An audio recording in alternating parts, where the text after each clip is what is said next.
ഒരു വീട്ടിലേക്ക് ഐശ്വര്യവും സമ്പത്തും ഉയർച്ചകളുമെല്ലാം വന്നു ചേരുന്നതിൽ ആ വീട്ടിലെ സ്ത്രീകൾക്ക് വളരെയധികം പ്രാധാന്യമുണ്ട്. കാരണം ഒരു വീട്ടിലെ സ്ത്രീ എന്ന് പറയുന്നത് മഹാലക്ഷ്മിക്ക് തുല്യമാണ്. അതിനാൽ തന്നെ ഒരു വീട്ടിലെ അമ്മമാരാണെങ്കിലും മുതിർന്ന സ്ത്രീകളാണെങ്കിലും പെൺകുട്ടികളാണെങ്കിലും ചില കാര്യങ്ങൾ കൃത്യതയോടെ ചെയ്യുമ്പോൾ അത് ആ വീട്ടിലേക്ക് ഐശ്വര്യവും ഉയർച്ചകളും ശുഭകരമായ കാര്യങ്ങളും വന്നു ചേരുവാൻ ഇടയാക്കും എന്നുള്ളതുപോലെ തന്നെ നേരെ മറിച്ച് ചില തെറ്റായ കാര്യങ്ങൾ ആ വീട്ടിലെ സ്ത്രീകൾ ചെയ്യുന്നത് ആ വീടിനെ തന്നെ നാശത്തിലേക്കും ആ വീട്ടിലുള്ളവർക്ക് അനർത്ഥങ്ങൾ വന്നു ചേരുവാനും ഇടയാക്കും. ഇതിൽ ഏറ്റവും പ്രധാനമായി ഒരു വീട്ടിലെ സ്ത്രീകൾ കുളി കഴിഞ്ഞതിന് ശേഷം ഒരു കാരണവശാലും ചെയ്യുവാൻ പാടില്ലാത്ത ചില കാര്യങ്ങളുണ്ട്. ഈ കാര്യങ്ങൾ കുളി കഴിഞ്ഞതിന് ശേഷം സ്ത്രീകൾ ചെയ്യുന്ന വീടുകളാണ് നിങ്ങളുടേതെങ്കിൽ ഒരു കാരണവശാലും അവിടെ ഒരു ഉയർച്ചയും കാണുവാൻ കഴിയുകയില്ല എന്നുള്ളത് മാത്രമല്ല, തുടർച്ചയായി രോഗദുരിതങ്ങളും അനർത്ഥങ്ങളും വരെ ആ വീട്ടിൽ സംഭവിക്കുവാൻ ഇടയാകും. അപ്രകാരം നോക്കുമ്പോൾ വീട്ടിലെ സ്ത്രീകൾ ഒരു കാരണവശാലും കുളി കഴിഞ്ഞതിന് ശേഷം ചെയ്യുവാൻ പാടില്ലാത്ത കാര്യങ്ങളെപ്പറ്റി എല്ലാം ഇന്നത്തെ അധ്യായത്തിലൂടെ നാം വിശദമായി പരാമർശിക്കുന്നുണ്ട്.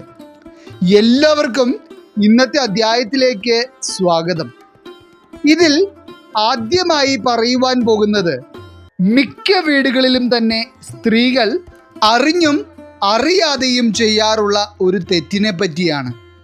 അതായത് നമ്മുടെ എല്ലാം വീടുകളിലെ സ്ത്രീകളും അമ്മമാരും സന്ധ്യാസമയമാകുമ്പോൾ കുളിയൊക്കെ കഴിഞ്ഞ് വളരെ ഭക്തി നിർഭരമായി നിലവിളക്കിന് തിരി തെളിയിച്ച് പ്രാർത്ഥിക്കാറുണ്ട്.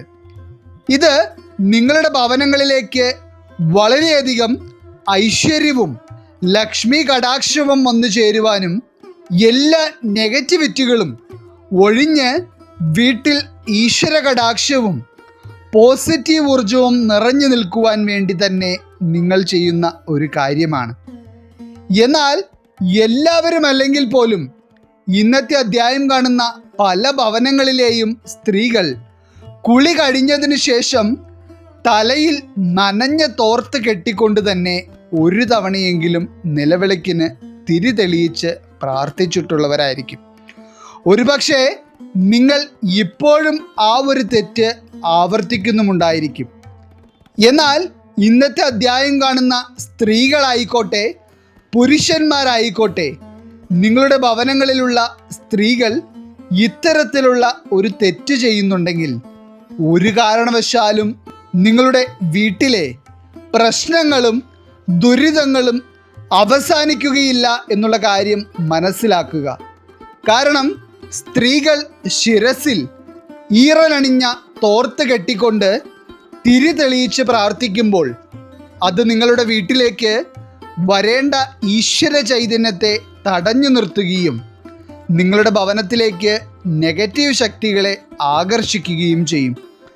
ഇതിൽ ഈറനണിഞ്ഞ തോർത്ത് മാത്രമല്ല, ഉണങ്ങിയ തോർത്ത് തലയിൽ കെട്ടിക്കൊണ്ട് തിരി തെളിയിക്കുന്നതാണെങ്കിലും ദോഷകരം തന്നെയാണ്. ഇപ്രകാരം ചെയ്യുന്ന ഭവനങ്ങളിൽ പല വിധത്തിലുള്ള കുടുംബ പ്രശ്നങ്ങളും സാമ്പത്തിക ബുദ്ധിമുട്ടുകളും കാര്യതടസ്സങ്ങളും ചിന്തിക്കാത്ത സമയത്തുള്ള അനർത്ഥങ്ങളും വരെ സംഭവിക്കുമെന്നുള്ളതാണ് വാസ്തവം. അതുകൊണ്ട് തന്നെ നിങ്ങളുടെ വീട്ടിലെ പ്രായപൂർത്തിയായ ഏതൊരു സ്ത്രീയാണെങ്കിലും കുളി കഴിഞ്ഞതിന് ശേഷം തല നന്നായി തോർത്ത് തലയിൽ നിന്ന് അഴിച്ചു മാറ്റിയതിനു ശേഷം പറ്റുമെങ്കിൽ ഒരു തുളസി കതിർ തലയിൽ ചൂടിക്കൊണ്ട് സന്ധ്യാസമയത്ത് തിരി തെളിയിച്ച് പ്രാർത്ഥിക്കുന്നത് കൂടുതൽ ഐശ്വര്യവും ഈശ്വര ചൈതന്യവും നിങ്ങളുടെ ഭവനത്തിൽ നിലനിൽക്കുവാൻ ഇടയാക്കും. ഇനി ഈ പറഞ്ഞതുപോലെ തുളസി കതിരൊന്നും ചൂടുവാൻ കഴിഞ്ഞില്ലെങ്കിൽ പോലും നിങ്ങൾ ഒരു കാരണവശാലും ഇപ്രകാരം നനഞ്ഞ തോർത്തോ ഉണങ്ങിയ തോർത്തോ തലയിൽ കെട്ടിക്കൊണ്ട് ഒരു കാരണവശാലും നിലവിളക്കിന് തിരി തെളിയിക്കരുത്.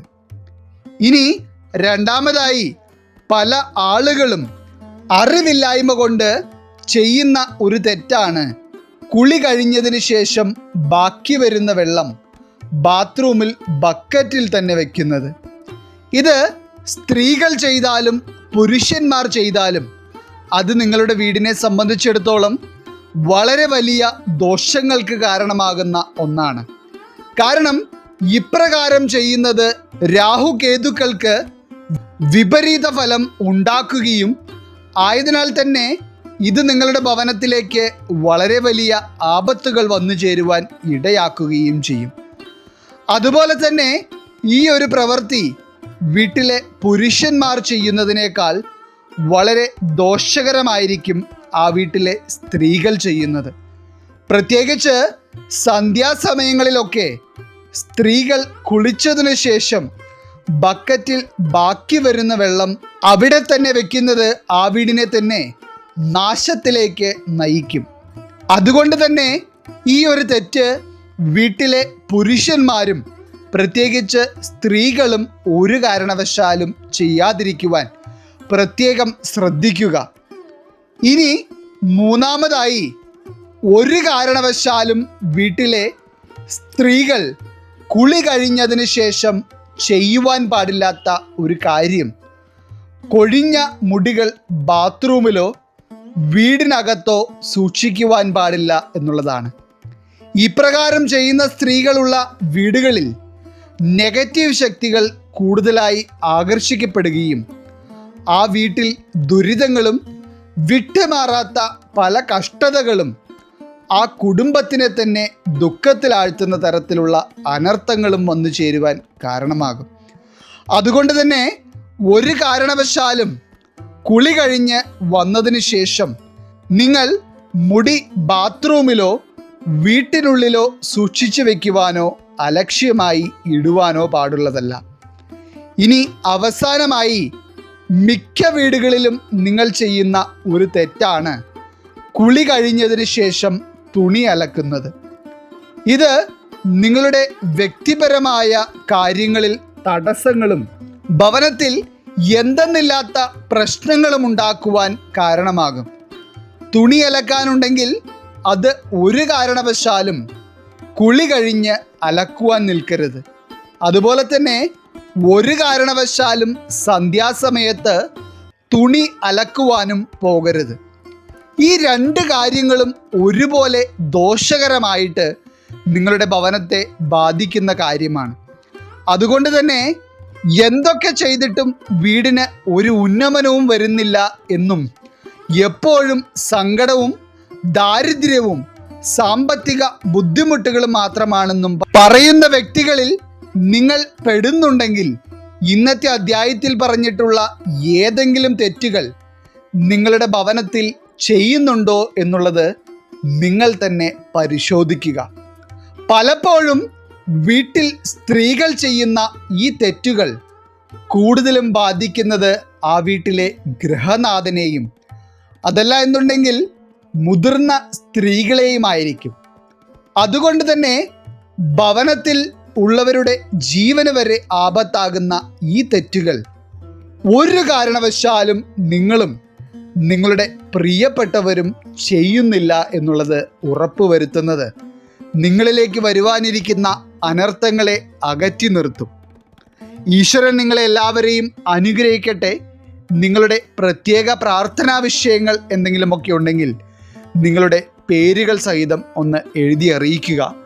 നാം നമ്മുടെ പ്രാർത്ഥനകളിലും പ്രത്യേക പൂജകളിലും നിങ്ങളുടെ പേരുകൾ സഹിതം ഉൾപ്പെടുത്തുന്നതായിരിക്കും. എല്ലാവർക്കും നന്ദി, നമസ്കാരം.